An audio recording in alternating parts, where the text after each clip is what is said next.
Welcome, Watchers of Illusion, to my Castle of Confusion on the 8th of November, 2025. And I'm looking at Midnight Streets on the Amstrad today. I'm doing a great job here. Absolutely great job. I'm dead, and I'm dead, and I'm dead. So, yeah, first screen. Awesome. Anyway. So I thought we'd look at Amstrad game today. We've done quite a lot of games on the Mega Drive, SNES, and all that kind of thing over the last few weeks. So I thought we'd go back to our 8-bit computing days and see how we get on. This is a fairly new release, which is nice, and it's just, you could see from just looking at the game that it's an Amstrad game. Amstrad games had a certain look to them.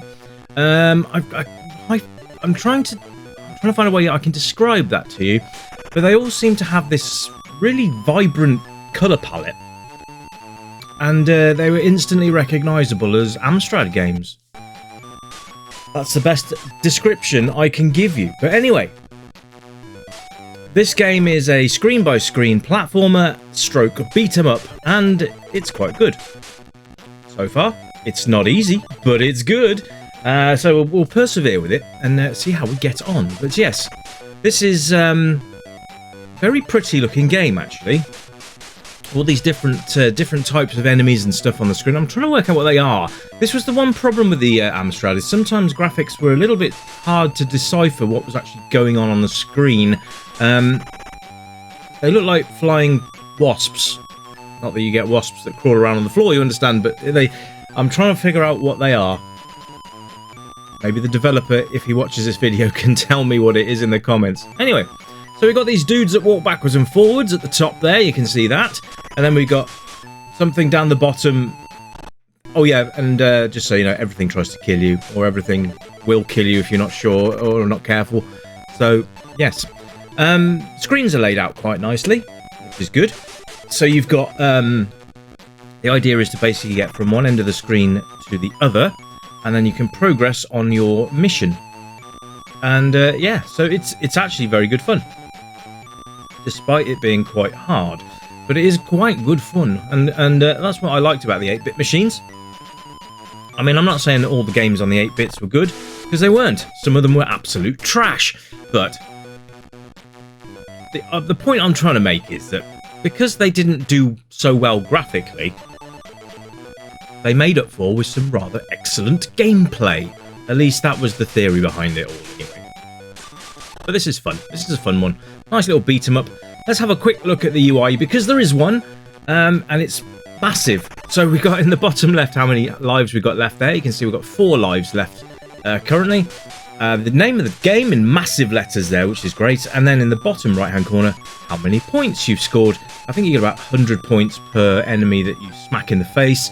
And so it is. I think it is based on high score. Bugger. I think it is based on high score. And you just literally punch them to death, and then you get a score. So we've got 200 points now, and I've just been killed again. This is how difficult it is. It is quite... But once you've got into the rhythm of it, it's not so bad. It's not so bad. So, Amstrad users, I'm reaching out to you now. Is this a game that you would have liked to have played back in the day? I mean, you can play it now. I mean, it's better late than never, right? But... Is this a sort of beat-em-up game that you would have liked to have played back in the day? Would this have really floated your boat? And, you know, would you have gone out and got it from your local, I don't know, wherever you're from? I mean, for me, it would have been John Menzies or W.H. Smith's, or even Boots the Chemist. Yes, they used to have a entertainment department, and you could go in and buy games. This would have been about a $1.99 for me. Back in the day, you've got to understand that $1.99 was kind of today's £5. So it's kind of along those lines. But yeah, it's really nice. The graphics are really quite sweet, actually. Got the main character in his double dragon outfit. There is Billy Lee, and he's got his shades on, I think, if I can work that out. And then all the level design's really nice as well. So screen by screen is very cool. You've got lots of traps to watch out for as well. So it's not just a case of getting from one end of the screen, you've got to learn the screens, because look at that, I just got killed by a fucking hook. Not Captain Hook. But yeah, these things, you would have thought they were collectibles. No, they'll kill you. Yes, as you saw from the start of the video, you walk on those, you die. Simple as that. Everything is just lethal. There you go. I thought those were power-ups as well. That's why I ran into them the first time around. But once you've got the hang of everything, you know where everything is, you know where things are going to happen. The only thing that's a little unpredictable is the patterns of the enemies on the screen. They don't always follow the same trajectory, so just be careful of that. The controls are quite tight as well, which is nice, and it brings us neatly onto those, actually. So you've got left and right, and up is jump, and then you've got punch on the fire button, which works actually quite nicely. You're quite generous with the jump as well. You can jump quite far, so don't worry too much about overshooting things or undercutting. Don't punch in mid-air because you will just lose all your momentum and flop down exactly where you are. Lots of deaths, I think, will be being had that way, especially for me, but we will see how we get on. We've got 500 points at the moment. That's actually quite nice. Timing of the punch. That's quite interesting as well. You need to wait till they're just slightly near you, and then you can either hammer the punch button or just wait and then hammer one big punch, and it will sort of suck them in and punch them like that. It's quite nice. Watching out for that guy over there because he's going to break free of that loop in a minute, I think. There you go.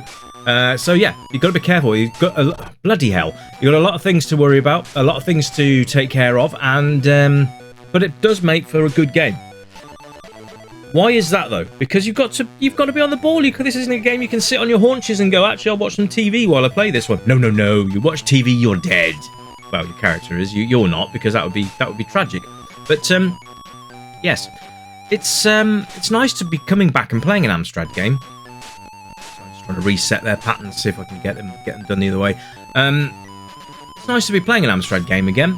I've got some cracking games for the Amstrad. I've got an entire Amstrad library to look at as well. So if you've got any games you'd like to see on the Amstrad, let me know what you'd like to see. If you've got it in my compilations, then I will play them for you. So there you go. And we'll review them as well.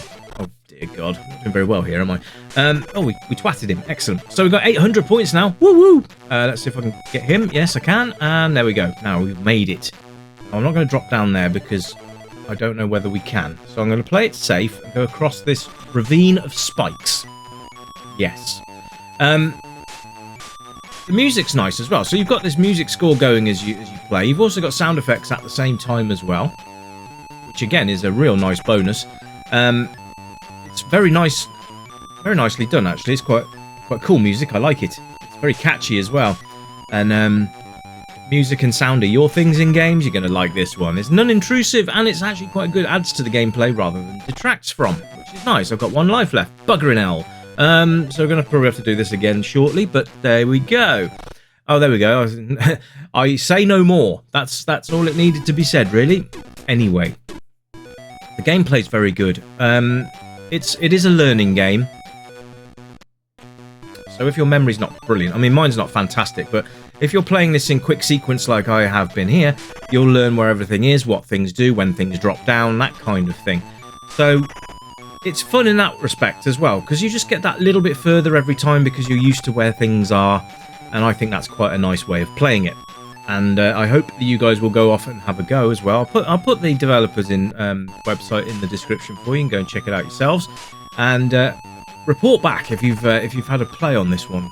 Midnight Streets on the Amstrad, very good fun.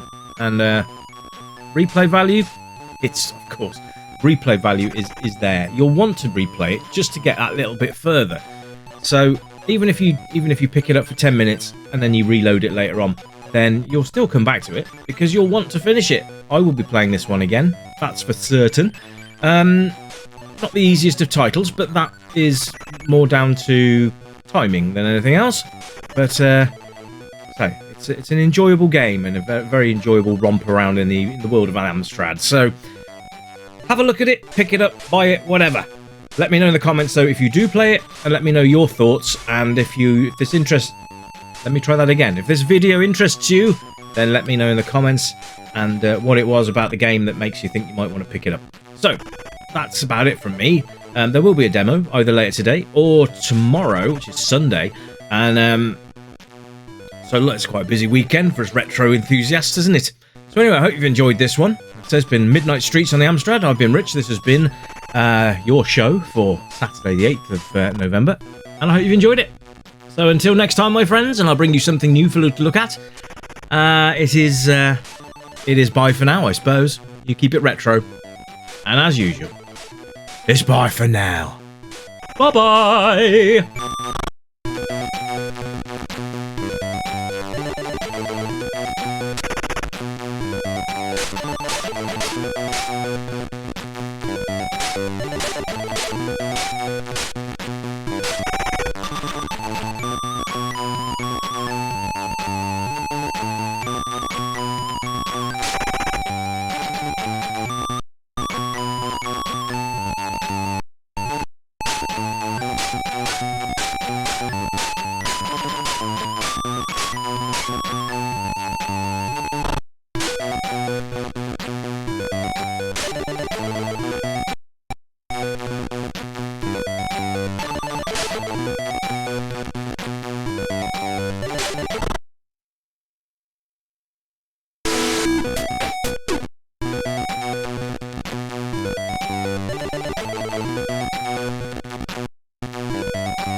Welcome, stranger, I know why you're here. You remember games from the yesteryear, games with pixels and that bleep bloop sound, but boy, they were the very best games in town. We light up the night, neon dreams in our eyes, arcade machines whispering low, pixelated worlds where we all come alive, level up high, let the good times flow. Joystick in hand, we're reliving the past, high scores and laughter, we're making it last. With every coin drop, we're forging a bond, in this pixel paradise we'll always respond. Welcome to the Retro Gaming Club, where the 8-bit dreams never fade away. Gaming to the beat of our favorite tunes, let's play till the dawn, we'll never lose. Neon lights shining, we're lost in the glow, in the Retro Gaming Club. Let's go, let's go. Flashback to battles, we'll play side by side, power-ups and hearts, love in disguise. We'll race through the levels, collect all the coins, in this timeless adventure we're waiting to join. Crashing 8-bit beats, igniting the night, from pixels to dreams we'll take flight. With every button pressed, our spirits ignite, in this retro wonderland everything feels right.